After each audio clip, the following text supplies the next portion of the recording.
J'ai longuement averti sur qui était Katumbi. On est, avec le mandat d'arrêt international, dans le noyau, le fond de l'affaire. Si vous suivez les médias occidentaux, on a bâti une grande légende autour de Katumbi, on appelle ça une storytelling, c'est-à-dire qu'on vous invente la vie de quelqu'un. Il y a notamment un film, Katumbi, gouverneur du Katanga, qui a été financé en partie par Arte. Arte, ce sont les gouvernements de Paris et de Berlin, c'est de l'argent public, et on nous expliquait que Katumbi était un honnête homme, que c'était quasiment le seul politicien congolais honnête, alors que c'est un affairiste qui a livré le Katanga aux multinationales. Ça, c'est un aspect du personnage. Le deuxième aspect, c'est l'affairisme. L'affairisme, qu'est-ce que c'est? C'est que Katumbi, il appartient à une très grande famille affairiste qui s'appelle en réalité les Soriano.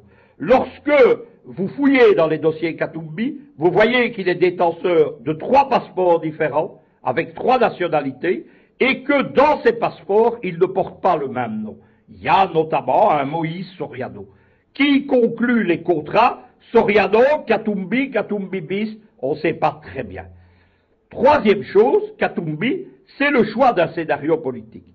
C'est l'homme qui a été choisi dès les années Obama, le fameux sommet USA-African Leader, nous sommes à l'été 2014, il a été choisi comme l'homme qui était chargé de dégager la cible principale de ce qui est devenu le printemps africain, qui était Kabila.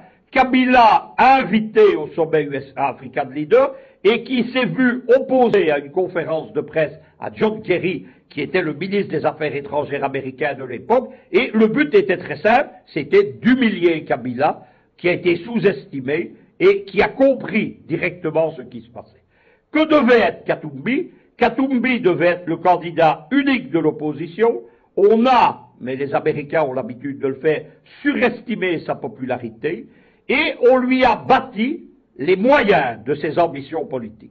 C'est-à-dire qu'il a été pris en main par des réseaux américains, de l'administration Obama, de ce qu'on appelle les vitrines légales de la CIA, de George Soros, ce sont toujours les mêmes gens, et de l'OTAN. Il y a une fondation qui est l'Atlantic Foundation aux États-Unis, c'est la principale fondation de l'OTAN aux USA, c'est elle qui a parrainé Katumbi.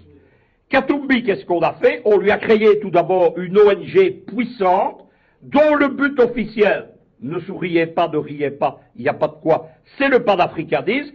C'est la première tentative d'ailleurs d'utiliser le panafricanisme contre les panafricains et contre l'Afrique, puisque c'est un faux panafricanisme dont le but est le néocolonialisme en Afrique. À la tête de cette ONG, qui a des moyens considérables, il y a un ancien conseiller à la sécurité nationale, et vous allez comprendre pourquoi j'ai fait ce long détour, à la conseiller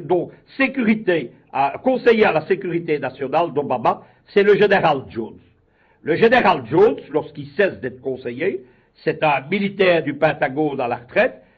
Aux États-Unis, les généraux sont à la retraite très jeunes, dans la quarantaine, et ils se lancent dans le public. Le général Jones, il a fait comme tous les généraux du Pentagone, il a créé une firme de sécurité et de mercenaires, mais on dit aujourd'hui des contractuels, c'est l'International Jones Group.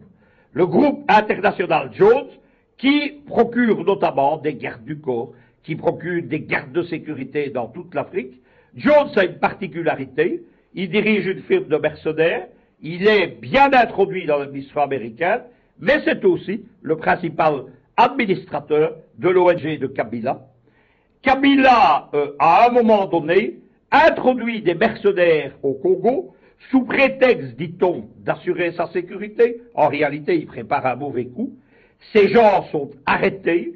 Il y a ce sont d'anciens Marines, il y a un de ces Marines qui fait des aveux en présence de ses avocats de la police congolaise devant un représentant de l'ambassade américaine dont il n'est pas molesté, il n'a pas été brutalisé, torturé, etc. C'est un homme qui a compris que pour rentrer au pays, il fallait avouer. À partir de ce moment-là, le parquet général congolais lance une procédure pour déstabilisation et subversion de l'État congolais, pour utilisation de mercenaires, et c'est le début de l'affaire qui vaut aujourd'hui à Katumbi d'être poursuivi. Les affaires judiciaires de Katumbi continuent, l'affaire des mercenaires, il n'y a pas de doute, puisque nous avons des gens en aveu, et que tous les gens arrêtés, ils sont une vingtaine, ils appartiennent à ce Jones International Group, qui est une firme de mercenaires, genre Blackwater, Groupe 10, MPRI, etc. Katumbi est poursuivi pour une série de malversations. Il y a notamment des spoliations de citoyens congolais dans l'achat de bâtiments.